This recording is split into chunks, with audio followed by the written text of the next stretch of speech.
ஆனால் நம்ம ஆளுங்க அதை கடைப்பிடிப்பாங்களாங்கிறது தான் கஷ்டம். செய்கிறது ரொம்ப ரொம்ப 99% செய்ய மாட்டாங்க.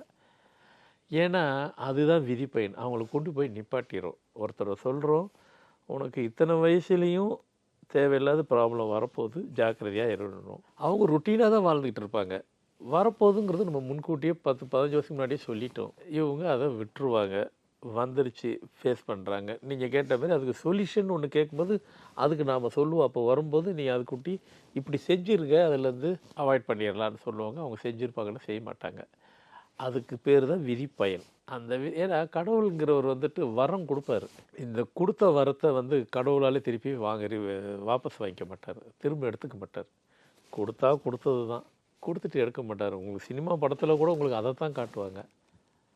கொடுத்தா கொடுத்தது தான். சரி நான் கொடுத்துட்டேன், உனக்கு தவறாக கொடுத்துட்டேன், இல்லை நீ என்னுடைய சிஷியனாக இருக்கிற, என்னுடைய தொண்டனாக இருக்கிற, என்னுடைய அடிமையாக இருக்கிற, என்னுடைய பக்தனாக இருக்கிற, உனக்காக நான் மாற்றிக்கிறேன் அப்படின்னு சொல்லி மாற்ற முடியாது அவங்களுக்கு. ஏன்னா ஒன்ஸ் கொடுத்தா கொடுத்தது தான்.